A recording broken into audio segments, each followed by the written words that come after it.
Hare Krishna Radhe Radhe. Hare Krishna Radhe Radhe. My devotees and my friends, मुश्किल नहीं है कुछ अगर ठान लीजिए, बस एक बार दिल का कहा मान लीजिए। It is not difficult if you decide to do something once you accept the heart. मैं आपका GPPM गोकर्ण परम पूज्य महाराज आज जानेंगे संस्कारों के बारे में। संस्कार क्यों जीवन में जरूरी है, संस्कार होने से क्या होता है, संस्कार विहीन मनुष्य का जीवन कैसे होता है। याद रखिए, संस्कार जीवन में बहुत जरूरी है। संस्कार बहुत छोटा शब्द है, लेकिन जिंदगी में अगर आ जाए तो आप सफलता के रास्ते आपके आसान हो जाते हैं। क्योंकि जिस गांव में बारिश ना हो वहां की फसलें खराब हो जाती हैं, और जिस घर में धर्म संस्कार ना हो वहां की नस्लें खराब हो जाती हैं।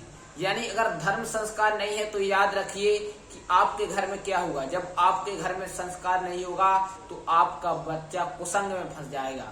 और शास्त्र कहता है, जाइए न जहां वहां संग से कुसंग हो, संगत को गुण कछु लाग है पे लाग है।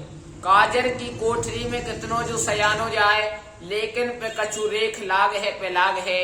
जाइए न जहां वहां संग से कुसंग हो, संगत को गुण कछु लाग है पे लाग है। कामनी के संग कोई कितनो जो लंगोट बंद, लेकिन पे कछु काम जाग है पे जाग है। और जाइए न जहां वहां संग से कुसंग हो, संगत को गुण कछु लाग है पे लाग है। जब आपके घर में संस्कार नहीं होंगे तो आपके बच्चे ऐसे बच्चों से टच हो जाएंगे, ऐसे बच्चों से दोस्ती हो जाएगी कि जिनके पास, आपके बच्चे के पास संस्कार नहीं होंगे क्योंकि आपने दिए नहीं, उस बच्चे के पास भी नहीं है। जब दोनों के पास संस्कार नहीं होगा तो कभी कभी बच्चे क्या होते हैं, शराब आदि पीने लगते हैं। और जब शराब पीने लगते हैं तो कभी शादी हो जाती है तो पत्नी को परेशान करते हैं, बच्चों को परेशान करते हैं, तो घर पूरा का पूरा नरक बन जाता है। इसलिए संगत बहुत अच्छी रहनी चाहिए, क्योंकि संगत का असर जीवन में बहुत बहुत बहुत ज्यादा पड़ता है साहब। क्योंकि संगत से गुण आते हैं, संगत से गुण जात, लोहा लगा जहाज में सो पानी में उतरा। जब पानी में अगर लोहा उतरा सकता है जहाज के साथ में, इसलिए कहने का तात्पर्य यही है, अपने बच्चों को अच्छे संस्कारित रखें। जो धर्म कर्म में लगे हुए बच्चे हैं, जो संस्कारित हैं, जो रामायण पढ़ते हैं, गीता पढ़ते हैं, जो माता पिता की बात मानते हैं। संस्कार क्या है? संस्कार यही है कि जब सुबह तुम्हारा बच्चा उठे तो सर्वप्रथम माता पिता के पैर पड़े, क्योंकि पहले नंबर पांव पड़े। राम जी भी क्या करते थे? राम जी ने अपने जीवन में क्या किया कि सुबह उठकर, जब सुबह उठते थे तो राम जी सबसे पहले माँ के पास जाते थे, कौशल्या मैया के पास जाते थे, और जाकर दशरथ जी के पास में जाते थे। प्रातः काल उठकर रघुनाथा, मात पिता गुरु ना वही माता। पहले माँ के, फिर पिता के, फिर गुरु के पैर को छूते थे। संस्कार ये है कि आपने फिर गुरु के पैर छुए, माँ के पैर छुए, पिता के पैर छुए। और संस्कार ये है, संस्कार से आपका क्या होता है, वाणी में निखार होता है। आप जब वाणी बोलते हैं तो वाणी संभल कर बोलते हैं। जब संस्कार नहीं होता तो कई बच्चे देखना, आपने कई जगह के बच्चे मिलते हैं तो वो हर बात पर गाली दे के बात करते हैं।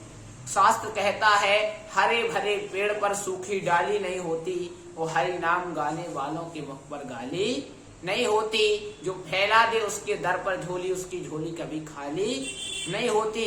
जब बच्चे संस्कारित नहीं होते हैं तो क्या करते हैं, गाली गलौज में फंस जाते हैं। और गाली गलौज से क्या होता है, उनके मुंह में तो गंदगी रहती है, और कभी कभी किसी सज्जन व्यक्ति को, किसी दुष्ट व्यक्ति को गाली दे दी तो बहुत ज्यादा लड़ाई हो जाती है, इससे केस आदि हो जाता है, परेशान रहते हैं। कहने का तात्पर्य यही है, संस्कार। आप अपने बच्चे को कार न दें, लास्ट में उसमें संस्कार, यानी आप अपने बच्चे को कार भले ना दें लेकिन संस्कार जरूर दें। क्योंकि जब आप पैसे नहीं देंगे, जब आप बच्चे को संस्कार देंगे तो होगा क्या? कहते हैं, पुत्र सपुत्र तो का धन संचय, और पुत्र का पुत्र तो का धन संचय। पुत्र को अगर आप संस्कार देंगे, अगर उसको धन बिल्कुल ना देंगे तो वो धन तो सहज ही खुद अपने संस्कारों से कमा लेगा। आप धन लाखों करोड़ों कमा के दे दीजिए, लेकिन वो आपने संस्कार नहीं दिए तो वो लाखों करोड़ों सारे के सारे मिटा देगा। और संस्कार कब दिया जाता है? संस्कार दिया जाता है बचपन में। जैसे मट्टी होती है, और मट्टी को अगर तुमने घड़ा बना दिया और फिर आप घड़े से कुछ और बनाना चाहो तो घड़े को फूट जाएगा, फिर बन नहीं पाएगा। उसी प्रकार बच्चा एक कच्ची मिट्टी की तरह होता है।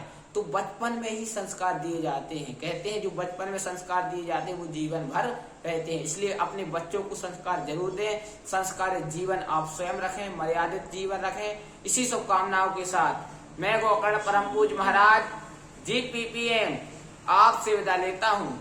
सप्ताह में 7 बार है, 8वां बार है आपका परिवार। 8वां बार आपका ठीक रहेगा तो 7वां बार आपके सुखद रहेंगे। जिसने कहा कल समय गया टल, जिसने कहा परसों बीत गए बरसों, जिसने कहा आज उसने किया राज। प्रेम से बोलो हरे कृष्णा, राधे राधे।